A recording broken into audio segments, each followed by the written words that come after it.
संसार में सबसे बड़ी शक्ति कौन सी है जो मृत्यु को भी हरा देती है। प्राचीन समय की बात है। एक गांव के बाहर भगवान शिव का मंदिर था। उसके सामने ही एक बरगद का विशाल पेड़ था। उस पेड़ पर एक चकवा और चकवी रहते थे। वह दोनों रोजाना भगवान शिव की पूजा पाठ करते थे और उनकी भक्ति में लीन रहते थे।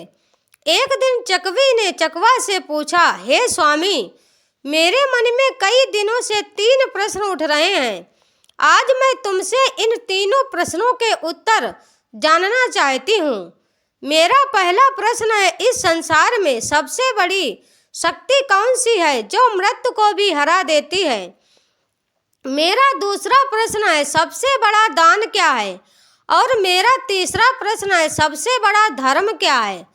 तब चकवा बोला, हे प्रिय, मैं तुम्हें मेरी प्रत्यक्ष देखी हुई एक घटना सुनाता हूँ। उस घटना को सुनने के बाद तुम्हें तुम्हारे तीनों प्रश्नों के उत्तर मिल जाएंगे। एक कृष्णापुरी नाम का शहर था। उस शहर में एक ठाकुर रहता था जो एक मुखिया के उच्च पद पर नियुक्त था। उस ठाकुर का एक लड़का था जिसका नाम धर्मवीर था। एक दिन धर्मवीर भ्रमण करने के लिए घर से घोड़ा लेकर निकला। घूमते घूमते धर्मवीर को प्यास लगने लगी। थोड़ा आगे चलने पर उसे एक पानी की प्याऊ दिखाई दिया। फिर उसने वहां जाकर पानी पिया और अपने घोड़े को भी पानी पिलाया। थोड़ी देर वहीं बैठकर विश्राम किया। विश्राम करते हुए धर्मवीर ने देखा कि वहां बहुत से यात्री आ रहे थे और जा रहे थे और पानी पीने के बाद बड़ा आशीर्वाद दे रहे थे।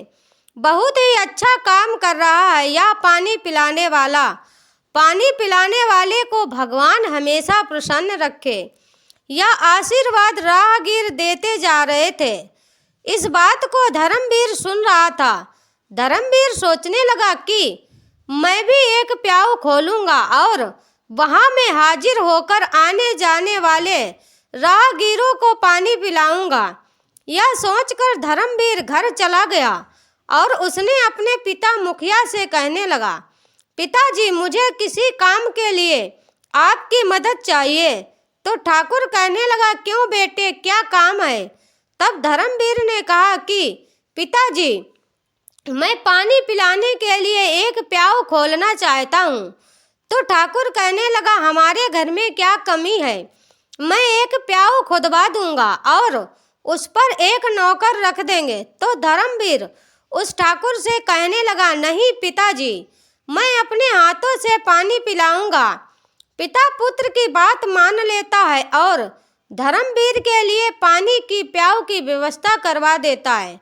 अब धर्मवीर एक ऐसे स्थान पर प्याऊ बना लेता है जहां दूर दूर तक कहीं पानी की व्यवस्था नहीं थी।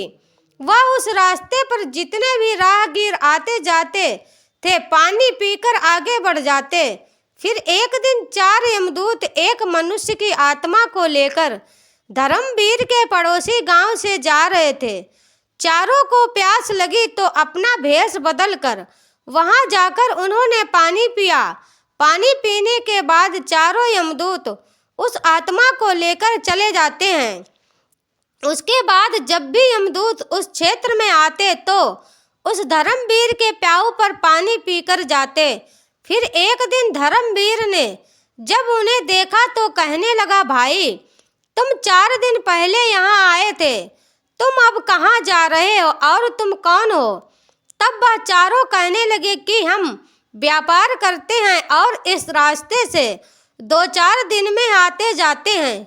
तब धर्मवीर उनकी बातों पर विश्वास कर लेता है और फिर धर्मवीर उन चारों का हर प्रकार की तरह स्वागत करता है, मीठा और ठंडा पानी पिलाता है। धीरे धीरे समय बीतने लगा और जब भी वह यमदूत वहां आते तो धर्मवीर उन्हें पानी पिलाता था। अब चारों यमदूत धर्मवीर के मित्र बन गए। इसके बाद जब भी वह चारों यमदूत उस मार्ग से आते तो धर्मवीर की प्याऊ पर जरूर आते और वहां बैठकर उससे बातें करते और फिर चले जाते। अब धर्मवीर के विवाह का समय आया तो धर्मवीर ने अपने उन चारों मित्रों को निमंत्रण दिया। विवाह होने के बाद धर्मवीर अपनी पत्नी को अपने घर ले आया। उसके बाद कुछ समय और निकलता है। फिर एक दिन यमराज जी यमदूतों से कहते हैं, तुमको कल 12 बजे धर्मवीर नाम के व्यक्ति को लेकर आना है। यमराज ने उन यमदूतों को 24 घंटे पहले ही बता दिया था। अब चारों यमदूत सोचने लगे कि धर्मवीर तो हमारा मित्र है, हम कैसे उसे लेकर आएंगे। फिर वे चारों यमदूत धर्मवीर की प्याऊ पर आते हैं। जहाँ धर्मवीर पानी पिला रहा था, वहाँ जाकर वे चारों दूत मनुष्य का रूप धारण करते हैं और धर्मवीर के पास आकर पानी पीते हैं। पानी पीने के बाद में चारों रोने लग जाते हैं।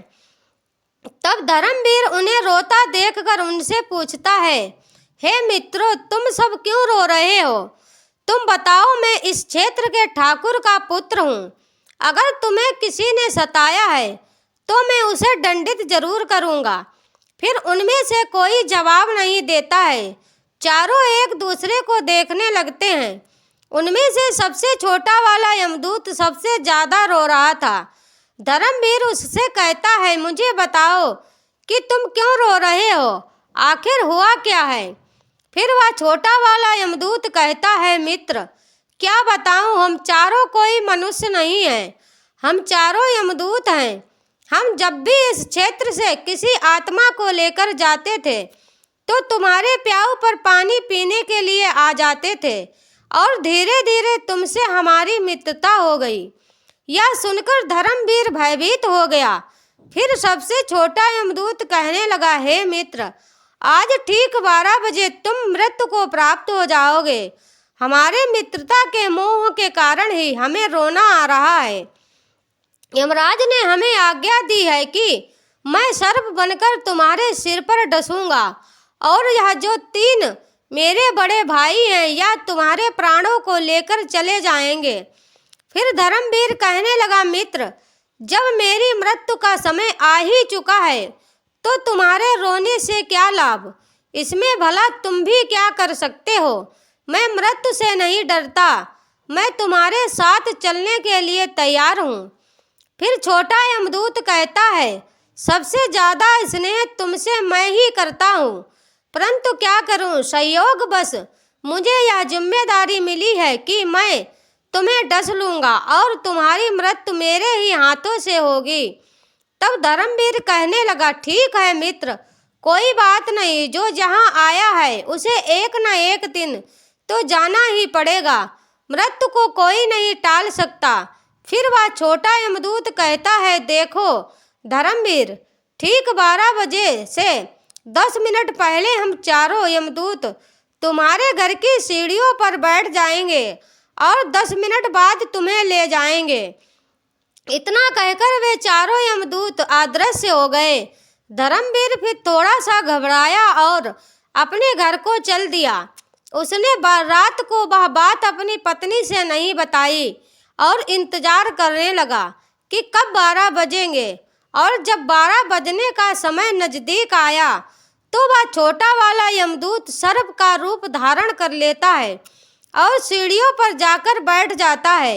उधर धर्मवीर मन में विचार कर रहा था कि मैं थोड़ी देर में मरने वाला हूँ और मेरी नई नवेली पत्नी है, तो क्यों न थोड़ी देर अपनी पत्नी से बातें कर लूँ। और यह सोचकर वह ऊपर के कमरे में जाने लगता है। अब उसे ऊपर जाने के लिए सीढ़ियों से होकर जाना था। जब धर्मवीर ने सर्प को बैठे हुए देखा तो धर्मवीर उसे पहचान गया और उससे कहने लगा, हे मित्र, तुम मुझे डस लो, मैं कहीं नहीं जा रहा हूँ। तभी सर्प कहता है, 5 मिनट के बाद मैं तुम्हें डस लूँगा। धर्मवीर की पत्नी छत पर से उन्हें देख रही थी और उनकी बातें सुन रही थी। धर्मवीर की पत्नी एक पतिव्रता स्त्री थी। उसका प्रतिव्रत धर्म उजागर हो गया और वह ईश्वर से प्रार्थना करने लगी, हे ईश्वर, मेरे विवाह को अभी 10 दिन का समय भी नहीं हुआ है और यह क्या घटित होने वाला है। वह 36 प्रकार के व्यंजन भोजन में बनाई थी। फिर चकवा चकवी से कहता है, उसी शहर में एक बहुत ही गरीब व्यक्ति रहता था और उस गरीब की एक लड़की थी जो 9 महीने की गर्भवती विधवा थी। वह अपने गरीब पिता के घर में रहती थी क्योंकि उसके ससुराल में उसके पति के मरने के बाद उसका कोई सहारा नहीं था। और जिस दिन धर्मवीर को वह सर्प डसने वाला था उसी दिन उस लड़की के गर्भ से एक नवजात शिशु पैदा हुआ था। वह लड़की जिसका प्रसव हुआ था उसे बहुत जोर से भूख लगने लगी, तो वह लड़की अपने माता पिता से कहने लगी, मुझे बहुत तेज भूख लग रही है, मुझे कुछ खाने को दीजिए। तो पिता कहने लगा, बेटी मेरे पास खाने के लिए तो कुछ भी नहीं है, मैं तुम्हें भला क्या दे सकता हूँ। ऐसे में वह लड़की बोली, यदि तुम मुझे खाने को नहीं दोगे तो यह जो बच्चा मेरे गर्भ से पैदा हुआ है मैं इसे ही खा जाऊंगी। फिर चकवा कहता है, जब उस गरीब व्यक्ति ने यह बात लड़की के मुंह से सुनी कि मैं इस बच्चे को खा जाऊंगी, तो वह पिता कहने लगा कि बेटी तुम रुको, मैं जाता हूँ, अगर कोई कुछ दे देगा तो मैं खाने के लिए अवश्य लेकर आऊँगा। उस लड़की का पिता मांगते हुए चला जा रहा था। जो कोई उसे देखता तो दरवाज़ा बंद कर देता था। इस प्रकार चलते हुए वह व्यक्ति उस ठाकुर के महल के पास आया जहाँ पर धर्मवीर से काल सर्प बनकर बातें कर रहा था और उसकी पत्नी छत से उसे देख रही थी और ईश्वर से प्रार्थना कर रही थी। तभी वह मांगने वाला आवाज लगाता है, मुझे कोई भोजन दे दीजिए, मेरी लड़की को प्रसव हुआ है, उसने एक नवजात शिशु को जन्म दिया है और मेरे पास उसको खिलाने के लिए कुछ भी नहीं है, वह नवजात शिशु को ही खाने वाली है। जब यह बात धर्मवीर की पत्नी ने सुनी तो वह सोचने लगी, कुछ समय बाद मेरा पति मर जाएगा और मैं विधवा हो जाऊंगी और मुझे अपने पति के साथ सती होना पड़ेगा, तो यह भोजन किस काम आएगा जो मैंने बनाया है। इस भोजन को मैं इस भिखारी को दे देती हूँ। फिर उसने वह भोजन उस गरीब व्यक्ति को दे दिया। तब भोजन को लेने के बाद वह गरीब व्यक्ति वापस अपने घर चला जाता है और जब तक धर्मवीर और सर्प बातें कर रहे थे तब तक वह गरीब आदमी जाकर उस भोजन को अपनी लड़की को खिला देता है। 36 प्रकार के व्यंजनों को जब उस लड़की ने जी भरकर खा लिया तो पूछने लगी कि पिताजी यह भोजन तुम्हें किसने दिया है। तब उस गरीब ने कहा, बेटी हमारे गांव के ठाकुर साहब की जो पुत्र वधू है जिसका विवाह अभी ही कुछ दिन पहले हुआ था उसने ही मुझे यह भोजन दिया है। तो वह लड़की कहने लगी, हे भगवान उसका सुहाग अमर रहे। उस लड़की ने आत्मा से आशीष दिया कि उस औरत का सुहाग अमर रहे। फिर भगवान विष्णु का सिंहासन हिल गया। उन्होंने नारद मुनि को बुलाया और कहा कि मृत्युलोक में देख कर आओ, मेरे किसी भक्त पर बहुत बड़ा संकट है जिसकी वजह से मेरा सिंहासन हिल रहा है।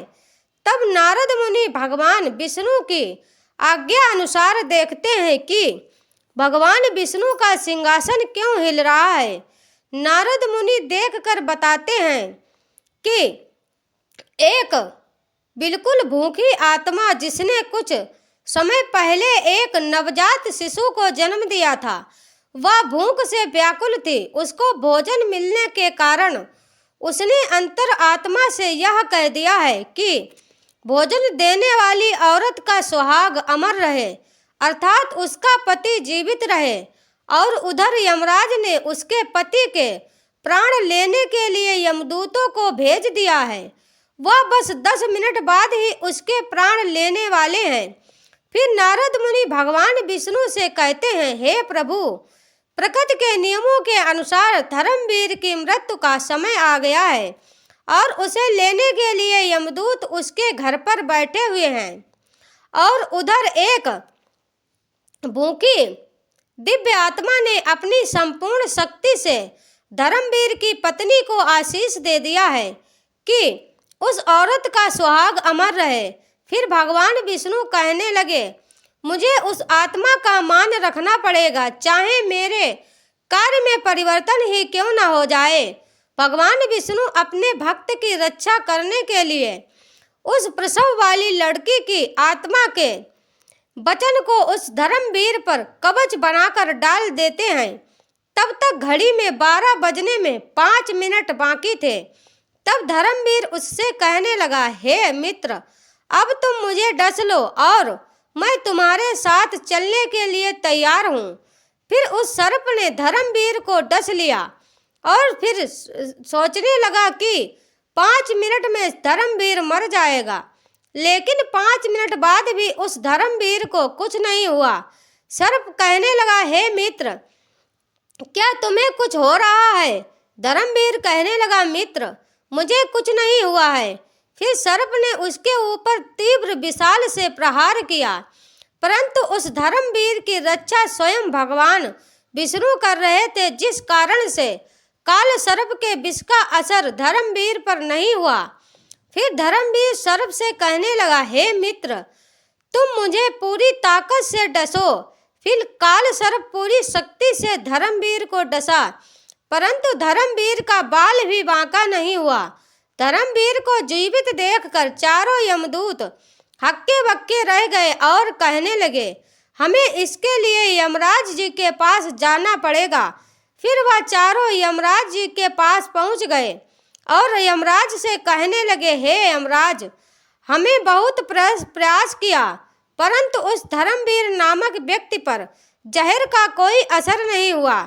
फिर यमराज ने अपनी दिव्य दृष्टि से देखा, उस धर्मवीर के शरीर से 3 जगह से रक्त बह रहा है, लेकिन धर्मवीर को कुछ नहीं हुआ। तभी यमराज भगवान विष्णु के पास पहुंच जाते हैं और कहते हैं, हे प्रभु, मैं अपने पद से इस्तीफा देना चाहता हूँ। भगवान विष्णु कहने लगे, क्यों, क्या हुआ? तब यमराज कहने लगे कि प्रभु, प्रकृति के नियम में परिवर्तन हो गया।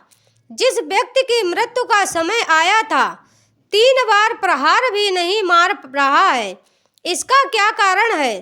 तब भगवान विष्णु समझाते हैं, हे यमराज, यह आत्मा की शक्ति है।